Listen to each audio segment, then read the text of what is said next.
This is Lois Whaley for Women Today and Yesterday. My guest today is Carmen Dixon, who is a graduate student here at Ohio University. Hi Lois, it's great to be here today. I'm a PhD student at Ohio University, and one of my research interests is gender and science education. Right, and so Carmen and I actually met at the International Women's Day event that was held, a week ago Sunday, I guess, now. And she had an interesting display, and I walked by and I saw it was about girls in science. So I thought, well, I ought to talk to this lady for sure. And I did. And we decided that it would be nice for her to be on my program and to talk about her interest in girls in science as a teacher and as a graduate student and so on. Well, I've been teaching, this is my 11th year, teaching physics and chemistry at Fredericktown High School, which is about 10 minutes north of Mount Vernon. And one of the problems facing society today, and I've really seen this as a woman teacher myself, is the lack of girls getting into science, math, engineering, and technology careers. It's a big problem. Yes. They're truly underrepresented. Yes, and STEM, they often call it. Yes. Science, technology, engineering, and math, I think, were the original STEM courses. But of course, anything that's has to do with science.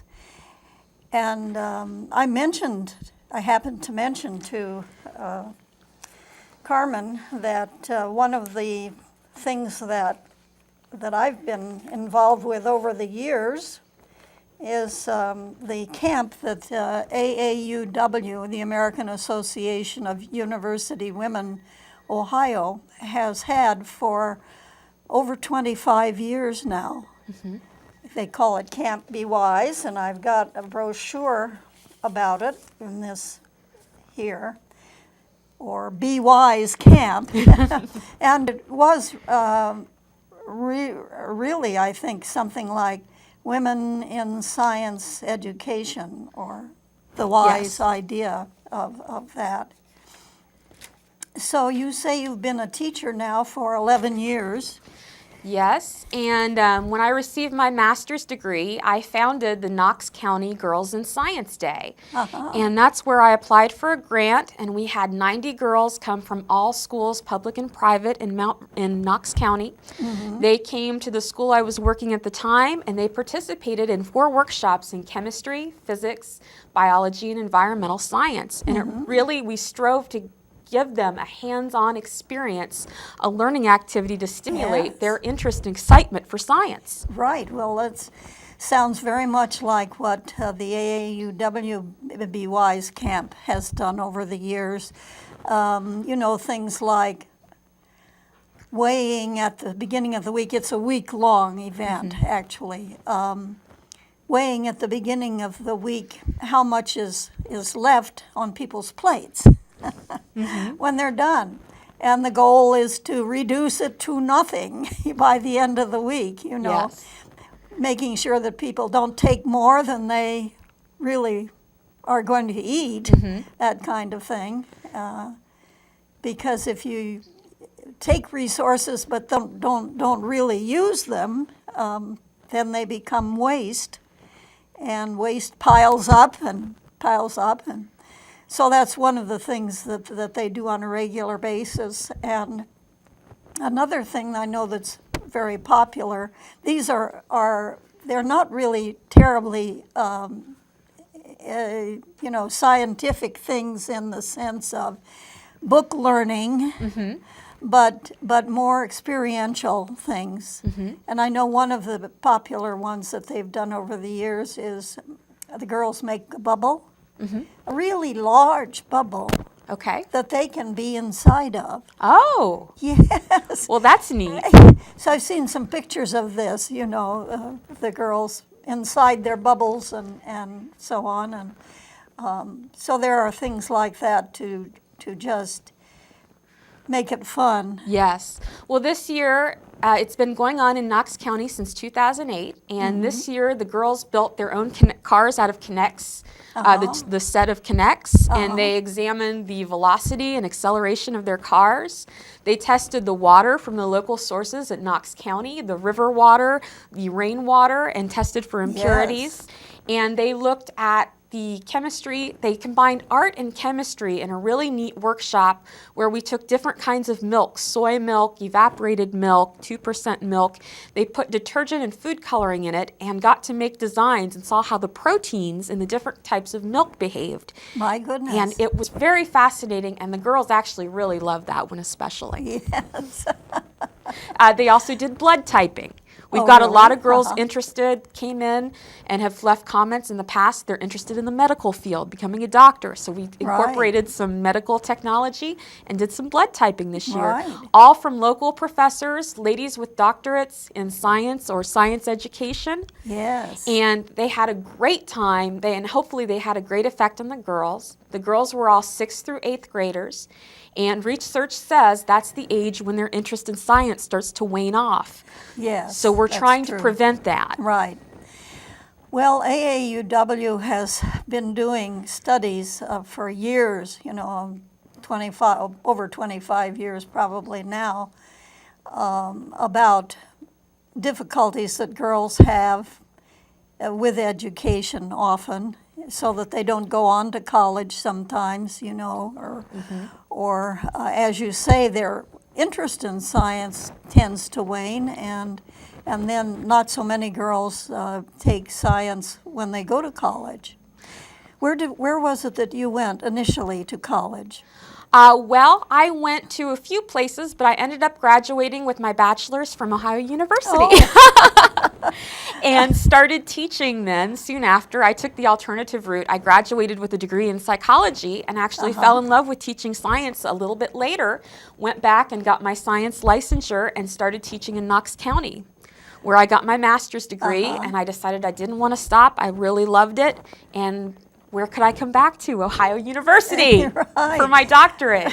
But it's a bit of a travel for you, isn't it, Carmen? It is over 2 hours each way, my. but I'm telling you, there's no place like OU, and I looked at other colleges, and nobody could make me the offer, let me talk to the people, make the connections that I have had here. That's so it's good. worth it. Well, that's wonderful news. I myself have lived here in Athens for 50 years this year. Okay. And in fact, when we left the education building where I met you and your mother, who's with us, which is really nice, we drove right through a parking lot where my first house in Athens once stood. Oh. Yes. We were right next to the education building, and right where that parking lot is, there was 54 Stewart Street, where my husband and our 3 children lived when we first came to Athens, as I say, 50 years ago this year. Well, every time I drive to McCracken Hall, I pass 5 Elliott Street, which is where my father lived when he went to OU when he was doing his bachelor's degree. So it's kind of like a little family reunion in a way. Yes, yes. Well, it's been quite a while since we lived on Stewart Street. We were there for 3 years. It was a house, an old-fashioned house with an old-fashioned porch and so on. And we got so spoiled by living close to campus. I bet. Being able to just walk up the steps on Union Street to College Green and downtown and all that, we wound up buying a house where we've lived for 47 years now, in the area off of Mill Street. Well, it's so nice to have a college basically in your own backyard where you have all the university resources. Yes. Where I'm from, we have a couple of colleges, but they're not as big as OU, and so it's a primarily rural area. And so, like the girls and the students there don't necessarily get to see a place like OU, until they go for a college visit. And by that time, we really want to get them interested in college before that. Yes. So the the more people we have near colleges and like OU and other resources that we can show girls, this is out there. You can do this. Yes. It's waiting for you. The better it's going to be. Well, I was thinking, let's go back a long time now. Well, a long time for me, not nearly so long for you. But I was thinking about my first experiences in school with science. And this was during the Second World War, actually, when I was a sixth grader. And I grew up out west in Nevada, actually. Okay. And at that time, during the Second World War, we were living in a war boom town where they were actually making munitions for the Navy.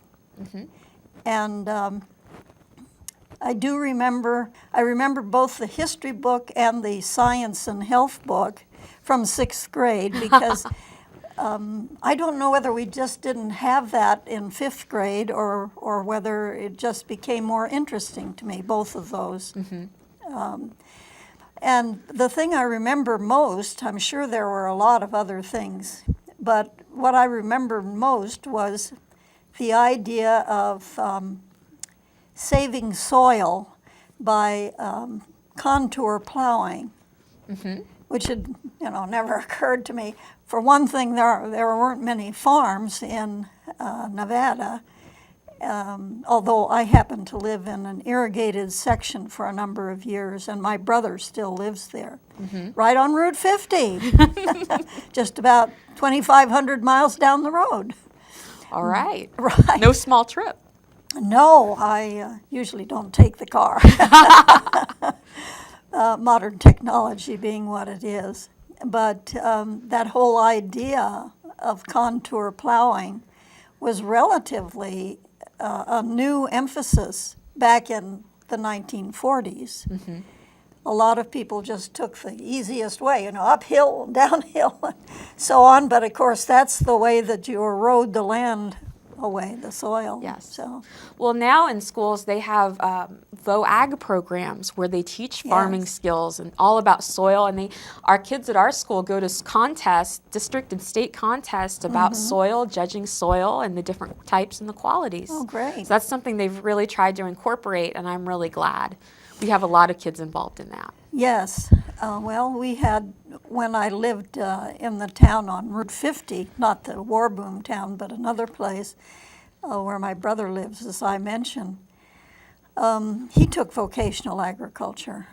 And he was a state farmer eventually in, what did they call it? FAA? No, that doesn't sound right. FFA? FFA. There you right. go. Future Farmers of America. Yes. Yes. Do they still have that now? They do, and we have a large portion of our kids, of course, like I said, we're primarily in a rural area, that are involved in that. They raise animals, they show them, they farm, and they learn all the ins and outs of farming to the best, so they can be the best farmers to their advantage. Yes. And so it's a really great program. Fredericktown is actually the home of the FFA jacket. And they have a blue corduroy jacket. It's navy blue with gold trim. Yes. And that started there, and we're really proud to have that little piece of history. Well, that's really wonderful. I'll have to tell my brother about that because he was quite active when he's 10 years younger than I am, so he wasn't in high school until the 1950s. Okay. But whereas I started high school in 1945, but I was down in the war boom town, like I say, where I first remember learning about contour plowing and all that. What about your interest in science as a girl yourself? Well, I will tell you, it really didn't hit me until I got into high school and I got into the lab sciences. I see. Where we did the hands-on activities, and now I have to tell you, my chemistry and physics teacher was my dad. He taught for 40 years. Oh, but he was very good, And that's the first time I ever actually got to do something with my hands and not just a book and writing notes and things. Right. And I found I was really good at it, and it really excited me about science, that we could do Yes. things. And that's what really sparked my interest. Yes, well, that's great. I must admit that my high school science was not all that good. Actually, my science teacher, instead of being a seasoned science teacher like your father was teaching you, my science teacher was a recently returned World War II veteran. Oh, my. And he was actually a photographer. And I'm not sure whether there was no one else who was, more prepared to teach science or what. But also he had a little bit of, I don't know what, but there were times when he was sitting at his desk just sort of rambling on, but not necessarily about science, So, and in addition, my mother suggested that I take biology and physics. But when I signed up for general science and chemistry Oh. instead, So, and I'm very glad I did, really, because when I got to college, in those days we had pretty strict requirements, And one of the requirements was you had to learn swimming, which was a very good idea. Right. And another was, if you hadn't had high school biology, you had to take college biology. Oh. And I was very lucky that I had not taken biology from my, not really with a science teacher in high school, because I had an excellent course in biology. Wonderful. Were there many women in your class? Well, everybody in the class had to take Okay. biology, for instance. Whether you were male or female made no difference. There were certain requirements, and that was one of them. Okay. But it was, like you say, it was interesting, hands-on kinds of things. Yes. The dissecting, did you do that? Yeah, we dissected something in biology. It must have been a frog. I can't remember. We did that one year in Girls in Science. They dissected a fish. A fish. Yes. Right. Some of them really got into it. Others were not that. Yeah, right. Some people are even afraid of blood, Yes. seeing blood. And since I grew up long ago and for part of the time on a ranch where we had chickens and so forth, and the chickens were there for eating purposes, which meant that you had to have a hatchet and all that sort of thing. I was not particularly, blood didn't really bother me. Okay. Now, my daughter, who had never lived on a farm, I was surprised when she went to have her doctor's exam to go to camp, I think it was. Okay. She wasn't very old. She was about 10, going to Girl Scout camp. She fainted when they took blood. I was surprised. But she'd never had that kind of farm experience, Yes. It makes a difference. It does. So, but what would you say about modern day girls? I think they're probably more. I think they are very capable. They're just as capable as the boys. Now, we've been in our girls-only atmosphere. Last year at Girls in Science Day, I did surveys. I did a pre-survey and a post-survey. We found it had an effect on their confidence that they could be a scientist. And so that's something we want to promote. I think they're just as capable, and in a lot of cases they make better grades in math and science classes. But they see, and part of this is society, they see science as a masculine field. Yes. And they don't see it as something for a woman. And then another problem is that they worry about, because you're a woman, you're supposed to have a family, and they worry about balancing that balance between Yes. work and family. And then there's also, they don't have any role models, any women in science role models. Yes. So that's some barriers we're trying to overcome, but when we do, we get wonderful results, and they're just as capable. They do just as well, if not better. Right. Yes. One of the things that happens, I think, especially in college, is that, as you say, the girls are lacking role models frequently. Yes. And sometimes the men are not as nice as they might be, too. Sometimes they're sort of discouraging to women, either professors or students. Well, that's true. One of the speakers we had at Girls in Science Day, she was the county coroner for Knox County. And she said when she went to medical school, it was just assumed, because she was the only girl, that she was supposed to hold the book while the men worked around the bodies and did the operating, that she was supposed to, yes. And a lot of times it's just taken for granted that women are the note takers and Right. the secretaries. Bring in the coffee and all that. Yes. Which is not proper. And I think there's less of that now than Yes. there used to be. I think we're getting much better, and it's because of events like the International Women's Day Festival that we're having to recognize that's just not the case anymore. Right. These are modern times. Yes, they are. Well, so you took chemistry and physics from your father, Yes. but was there another science teacher who taught biology? Yes, I took biology my freshman year. I was in honors biology, and I like the life sciences, but I will tell you the truth. When I went to college at OU and I had to do the dissecting, the professor came up to me and put his arm on me and said, "Dixon, you're a nice kid, but you cut like a butcher." Oh, wow. And so after that, and I did. I cut it like you're cutting a steak, and Oh. I guess that's not how you're supposed to do it. Right. Well, So I knew I wasn't going to be a surgeon after that. yeah. Well, of course, sometimes you can say, looks like I'm going to have to think that over again. Yes. Yeah. Had you originally considered becoming a physician? I had considered it actually later in college. I looked at the opportunity. After I got my psychology degree, I looked at the requirements that I would need to get into medical school. And I just really thought about it and prayed about it. And I just realized I love teaching and I love being around the kids. And I don't think I would be happy if I lost that. Uh-huh. So I just didn't pick it up then. Uh-huh. But I'm really happy with what I'm doing now.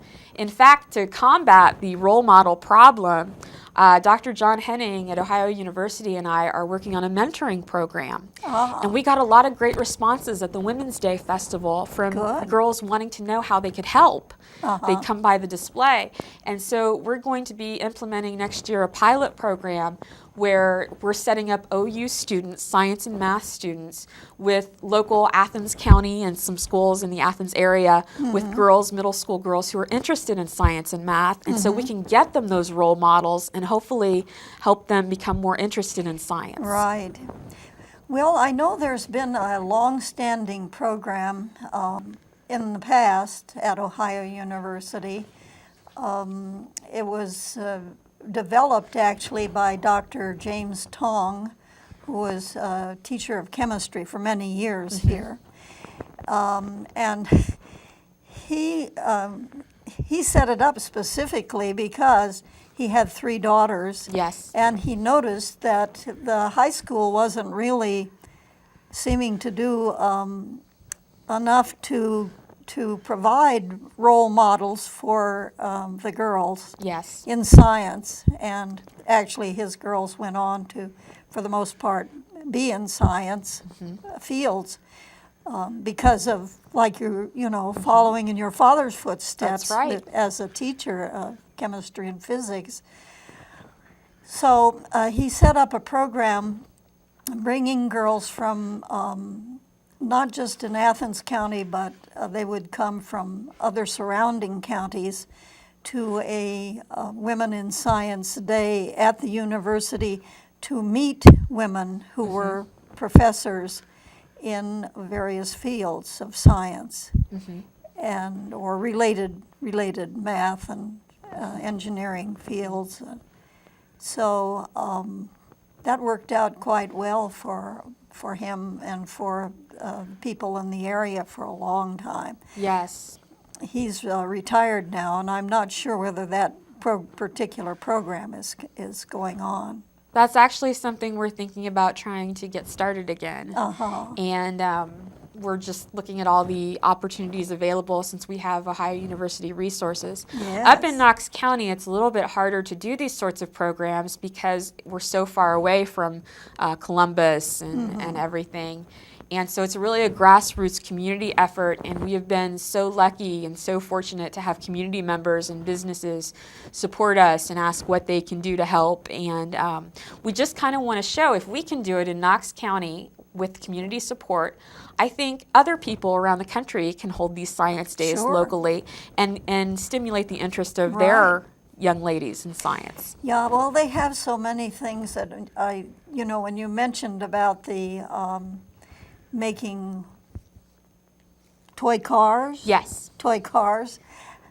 It reminded me of the Boy Scout program, the Cub Scout program, where the boys, Pinewood Derby, they call it. Oh, Yes. I've heard of that. Yeah, Pinewood Derby has been going a long time. I know my boys who were in Cub Scouts a very long time ago now were involved with Pinewood Derby, 40 years ago, I would say, here locally probably. But it was that whole idea of making something and to see how far it would go.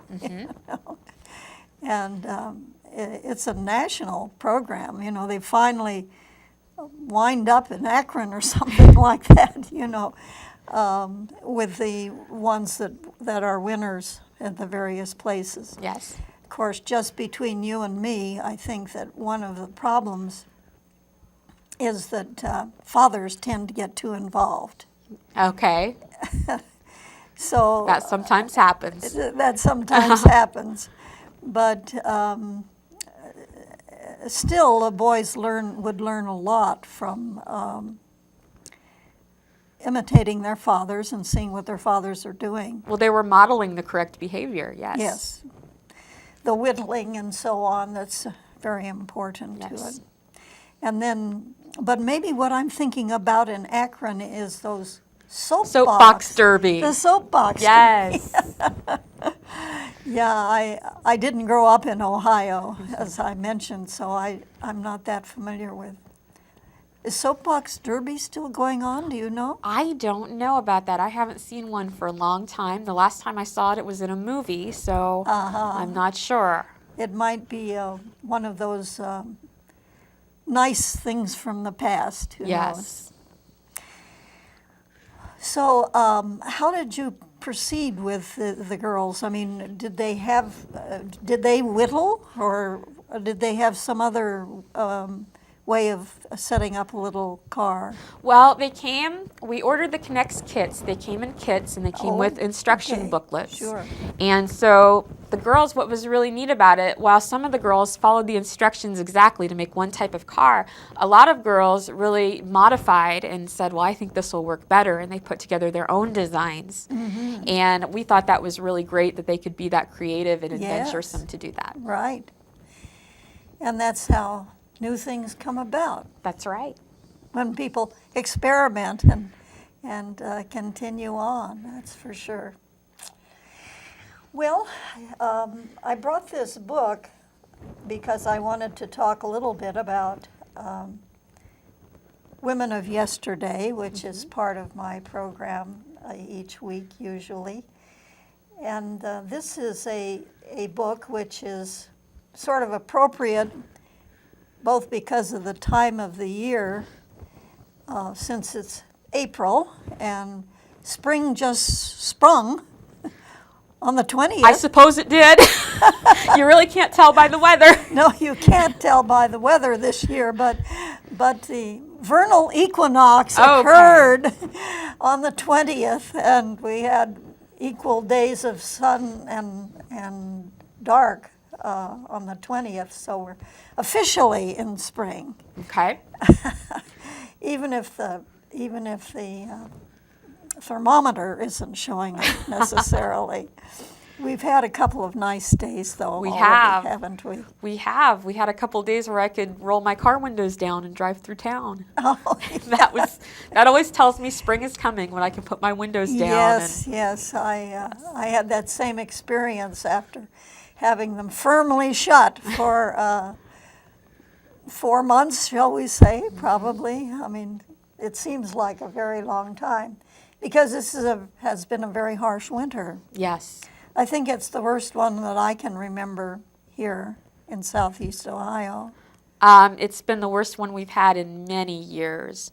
I think back in 70, 76, we had a bad winter, but this year it's been so bad, Ohio universities had to cancel classes. The public schools have canceled class so many days, they've had to come up with a contingency plan to make up the days, and it's just been a real problem this year. Yes. So what is the contingency plan? Well, every district is allowed to make up their own. Our district is adding on the days by adding 15 minutes to the beginning of each day and 15 minutes to the end of each day, and we're going to do that throughout next month, and that'll take our days. That'll make up our days. Other districts are going an hour extra 1 day a week, and other districts are just tacking them on to the end of the year, and others are just using their spring break and going during then. Yes, they do have a number of options, which is interesting. It isn't like Procruste's bed, where you are either stretched to be long enough or your feet cut off to fit the bed. That terrible fellow from Greek mythology. So there are some choices. I'm wondering, have you heard of Common Core? Oh, yes. I was just noticing at the bank today while I was watching a little thing that said they were discussing Common Core, and it was considered to be a very good idea 5 years ago, and now some people are kind of wondering whether it's such a good idea after all. Well, that is the case. It came about a few years ago, and the state has been gradually adding subjects. I believe first they did the Common Core for English and then history, and they got up to science. Those are all published now, and as teachers we're expected to follow those objectives. Now we can do them in different orders, but we need to cover everything that's on there. And each student needs to show a year's worth of growth at school from the beginning of the year to the end of the year. And so we're following the Common Core to do that. There have been some complaints from parents. You see complaints on the internet and on Facebook about people not liking what the state has chosen to teach or the way they've chosen to teach it, especially in math, like the new math and so forth. And so far, we're just going to keep going and see what happens. The problem with being a teacher is you really don't feel like you have a lot of control at the state level because you're just kind of doing what's handed down to you, and we're trying to make the best of it. And so I hope what people realize when they send their son or daughter to school is that we're trying the best we can, but we have certain rules we have to follow. Right. So. Yeah, well, it's interesting. I was a teacher myself long ago. I retired from teaching in 1959. Oh. That was when my oldest son was born. I mean, on a permanent basis. Okay. I've done some informal teaching since then, but in terms of the classroom setting, except for a couple of courses I taught at OU, I've been out of the classroom. So you sort of forget the thing, but in America, there's been less of that need to follow particular rules, it seems like. I remember when I was taking education courses, history of education and so on at the University of Michigan in the 1950s, that it was said that in France, the man who was in charge of education, the Minister of Education, boasted that he could look at his watch and tell what was going on in every classroom in France. Oh, my. So they must have had a very strict curriculum there, and they were used to that kind of thing. But I don't think we're that used to. No, there has been some districts that have actually talked about having scripted lesson plans where the teachers have a script where they say exactly Oh, what's my. written down. Uh-huh. And I have been lucky enough and fortunate enough, the schools that I've worked at and that are around here, they give the teacher more freedom to see what works for that teacher with a particular class. Mm-hmm. When you have a new group of kids every year, the same formula is not always going to work. You're going to have to improvise some. Yes. And luckily, our districts have allowed us the freedom to do that and to do what's best for the students. That's good. Yes. Because, well, I suppose if you were used to that kind of very scripted curriculum, it would be one thing, but Americans are a little more used to doing their own thing. Yes. And things that work best for them and for their students. Of course, you can get carried away. I remember my first year teaching, I was teaching on an Indian reservation in northern Nevada, my home state. Mm-hmm. And the previous year, I'd been in New York City just after I'd finished college, and was a file clerk. Because I wasn't prepared to do anything professional by my degree in history. Mm-hmm. But I was never sorry that I went ahead and did the history rather than the professional education at that time. Mm-hmm. But that meant that later on I went back Right. and did the professional education courses and so on at the University of Michigan. Anyway, I remember this day in class teaching the kids on the Indian reservation, and they were at least 40 miles from a train, 100 miles if they went south from a train. And I was telling them about New York City and how sometimes it almost seemed to shake because there were things going on in the air and the Third Avenue L running, above ground, subways underground, all this sort of thing. And I was going on and on about that. And suddenly I realized, the children were just staring at me. I don't think they believed that what I was saying was actually the case, because it was so alien to their own experience. Yes. And that's something that a teacher has to be very aware of. Yes. You have to provide something new that stretches them, but it can't be so far from their experience that they...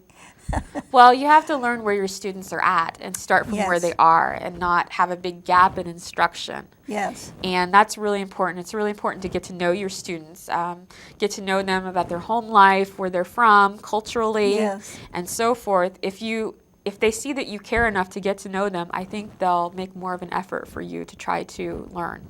Right, yeah.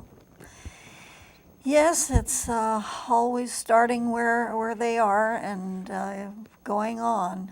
It's pretty important. Yes. Well, I started to say something about this book, Silent Spring. I remember that book. My biology teacher had a copy of that book. Did he? Yes. Well, it was published in 1962, 2 years before Rachel Carson, who's the author, passed away. And she was a wonderful writer. Besides her marvelous science background, she worked for the federal government for many years, and she was a specialist on the oceans, actually, and water generally, life in water, biology, the biology of oceans and what have you. But in this book, she took out after chemicals that were changing life and were dangerous, really. And sometimes just small amounts. They'd say, oh, well, this must be okay. We can get rid of the mosquitoes if we just put in a certain pesticide. DDT was used very widely then when Rachel Carson was writing. But they began to notice that there was a fear that there might be a silent spring because there were so many instances occurring of animals being wiped out. I mean, not the ones they wanted to wipe out. Those were wiped out. But in addition, others were wiped out too. Yes. Well, they were wiping out whole ecosystems, and they just meant to do a particular population, and they just got it all instead. Right. So that it was overkill, as you Yes. say. Literally, it was overkill Yes. sometimes, and particularly with something like DDT. But she had an interesting thing, which I noticed right away here. My chemistry was not too good, as I said, but explaining about how carbon has these 4 things that can be made, and this is, I'm not sure what this is. Hydrogen. Hydrogen. And these little lines are the bonds. Those are the bonds, Yes. right. But it can be changed so that if one thing is changed, it's methyl chloride.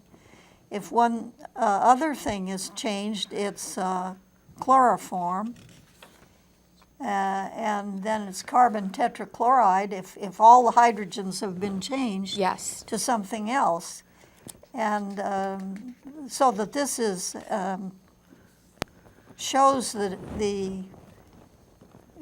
the actual, what do you call it, the periodic table? Yes, the skeleton structure of the atom is what you have there, of the molecule. And when you change one atom in a substance, they so completely lose their old properties that's why it becomes dangerous. You wouldn't think just changing one teeny little thing would make that much difference. Yes. But when you do, the whole combination loses its old properties that may have been healthy and gains properties that may be very, very dangerous. And that's what we need to watch for. And I think people weren't aware of that at first, that little change could do so much damage. Yes, and even putting small amounts of pesticides would accumulate. Yes. Like if it was put into a pond, it might be, 1/10 of 1 part in a million or something like that. But it would accumulate in the fish, and then the fish would be eaten by birds, and the birds would get much more of it. Somehow it just accumulated going up the food chain. And that's what made it so dangerous. Yes.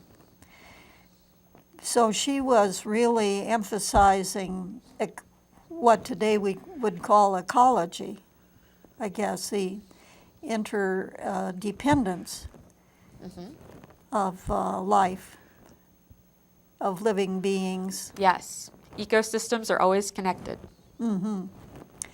So that, as you say, it can make a big difference if all of a sudden, you get 25 or 250 parts per million instead of, 1/10 of a part per million. That's right. Those numbers make a big difference, even though it's parts per million. Yeah. But often, do you think there's a problem with people in general not knowing enough science? Well, that's something that's really been a movement that's been coming, is that we need to teach more environmental science so we can teach people to save the environment and to be more careful. I just think a lot of people in their everyday lives don't stop and think, there's no backup plan. There's no other Earth out there we can take That's if right. we ruin this one. Yeah. And I think that's a big problem. And if we can work those habits into their small everyday recycling and using only what you need and things like that, work those into their everyday lives, I think we would build we would be doing much better. But they are really emphasizing environmental science as a class to teach people how to be responsible global citizens. I'm a big T-shirt person. This T-shirt is getting very grungy, as you can see, because it's pretty old. But it has an important message, which shows recycle, reduce, restore, reuse, and all the ideas that are important for being mindful of the environment. So, not to promote it too much, perhaps, but well, too often people that are concerned with that society, they think there's something wrong with them, that they're being freaks or they're just overly nervous, and we all need to be concerned about it. Right, and this particular one is also promoting recycling, and it's an older shirt, but it shows our planet Earth, and we live in a wonderful time when men have gone to the moon long ago. You must have been rather young at the time. Thank you, went yes. to the moon because it was 1969, right? Well, yes. I wasn't here then. Oh, right. You just have to take on faith that they actually went. That's right. Because it happened in the past before you were around to experience it. But the beautiful blue marble, as they sometimes refer to the picture of Earth from space, it, as you say, it's our one and only planet. And it's difficult to remember that always. It is. It is. We get caught up in our lives a lot. Yes. And we want what we want when we want it. That's right. And so sometimes that makes us a bit greedy as a people and as individuals, for that matter. So science is important, and we want to avoid Silent Spring. Yes, but look at how her work, people have built, environmental scientists have built on her work. Yes, right. And look, the contribution that she made, and even now, movies like Erin Brockovich, did you see that? Oh, yes. Yes, and people like that are building on the work of Rachel Carson. Yes. And right, well, Erin Brockovich was in California, I believe, and it was a question of there being a chemical plant nearby, and suddenly they noticed that there were children who were not developing properly. Right, people were becoming ill. And eventually it was traced back to the chemical plant. And, you know, you put it down in the ground and you think, okay, it's down there, it's safe. I don't see it. I don't see it. But underground there are ways of slowly the water and so on moving underground. Yes. That you don't see. Yes. And then that if there's poison in the underground water that's moving along, it can get in someone's well. If they have a well. So, well, there are a lot of concerns. Of course, in southeast Ohio, we have a lot of coal. Yes. Or in some cases, we had coal, and it's now a question of acid mine drainage running out, and just naturally, chemically, it's a lot of chemical changes going on. Right, and unintended, and sulfuric acid, if you have water and air and a sulfur kind of something underground, it will just naturally make it a kind of a weak sulfuric acid. And even the weak sulfuric acid can be very dangerous. Yeah. And if it's acid mine drainage, the the creeks run dead in terms of any critters being in them and Yes. so on. Yes. So we have to be aware of what we're doing, thinking ahead. Yes. Thinking ahead, as you say. Well, I'm really excited about today. Yes. We looked at how women have affected history. Yes. People like Rachel Carson, who gave a big boost to the environmental movement. Yes. Although she died in 1964, and the first Earth Day, which of course comes up again, imagine it's 44 years since the first Earth Day in 1970. Yes. You probably weren't around then either. No. But, and I think 44 years, my goodness, is it possible? But we have to keep on thinking about what we need to remember about the way that life works. And chemistry works naturally. Yes. Physics works naturally. Yes. It's really exciting to see the advances we've made.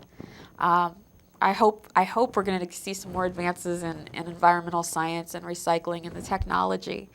But women have really made an impact on that, and I hope they will to come. Yes. Well, as I say, you see more women who are entering the fields. Well, you do, and I think one of the things we need to help that is to promote in our classrooms. Teachers need to promote people like Rachel Carson, the famous women scientist. Yes. That you can buy posters of them from science magazines.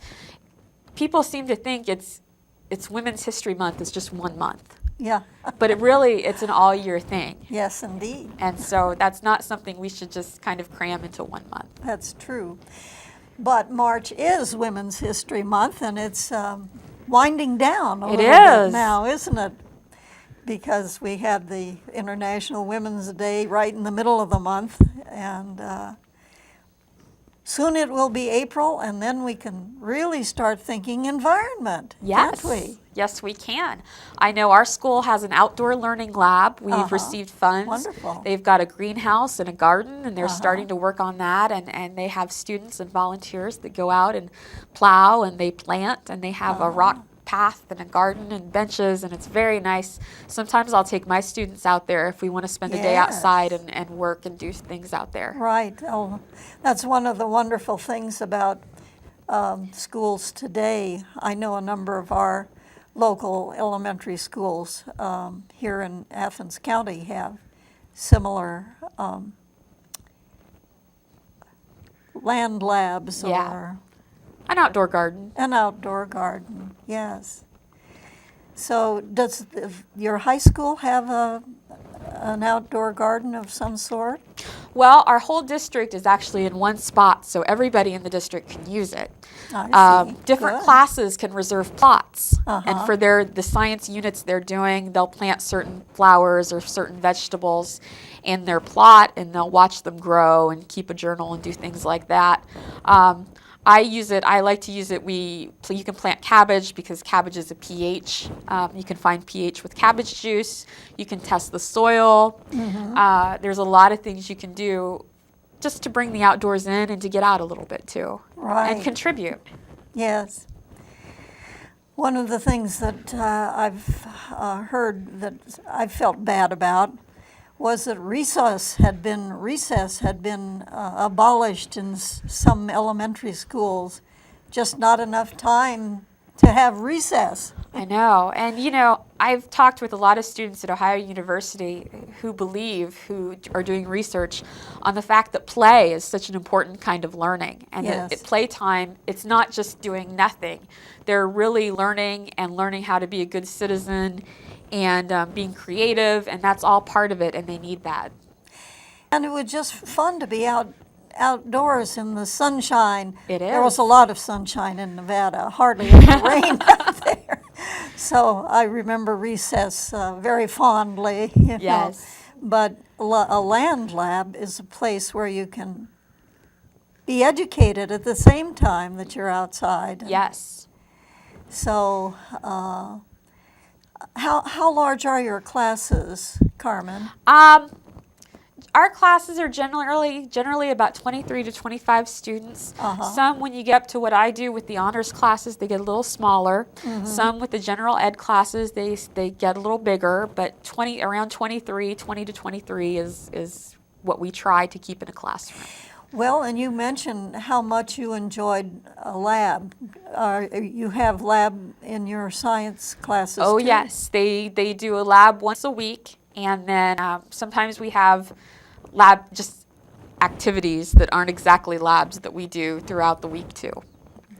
So that gives the hands-on experience. Yes, that is so important, and educational theorists have said constructivism, Vygotsky, you've got to have hands-on guided experiences where you get to not play, but you get to explore the things, the lab equipment and the chemicals, and safely, of course. But Yes. yes. Well, in my day, long ago when I was taking education courses, we used to cite John Dewey, I cited him in my proposal. who of course was very big on learning by doing, Yes, for sure. I cited him for that. Yes, Yes. that's a coincidence. We're just about done with our time, Okay. and I'd like you to, say something maybe about what you'd really like folks to gather. If you take away anything today, I would really like you to take away the passion that I have that exists out there for getting girls into science classes and STEM careers. It's really important. The statistics say they're really underrepresented, and we need to fix that. Girls can make such great contributions if we just get them interested. Grassroots movements like Girls in Science Day, movements, partnerships with people like Ohio University, that can all contribute and make a big difference in these Appalachian areas that wouldn't normally have a chance to get involved like that. Right. And so I really encourage you, if you have anything you'd like to contribute or know of anyone that would like to contribute, my email is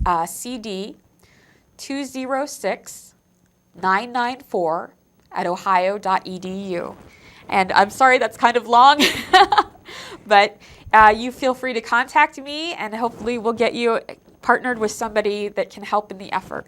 Right, and the whole mentoring Yes. idea that you're going to be developing in the coming year. Yes, we're really excited about that. We're really excited about getting the girls. We want them to make portfolios about their experiences. We're going to have them tour buildings and do labs with their college student mentor. It's really going to be an exciting program, and we're really looking forward to getting that started. Well, it's been very, very nice, Carmen, to have you on my program. Carmen Dixon is a teacher of chemistry and physics at, is it Fredericktown. Fredericktown Yes. School, High School, Yes. north of Mount Vernon. Vernon in Knox County, and she has a 2-hour commute to come down and pursue her graduate studies here at Ohio University, where she was also an undergraduate Yes. some years ago. Yes. So it's been really, really nice to have you on my program. Well, it's been wonderful being here, and I'll tell you, it was worth the 2-hour drive today. I'm not sorry about that at all. It was Good. wonderful talking to you and remembering. Right. Well, and it is your spring break, right? Yes, it is. That's So- why I could be here today. Yes. So we've made good use of the time, I think. That's right. And thank you again so much. Thank you. This is Lois Whaley for Women Today and Yesterday.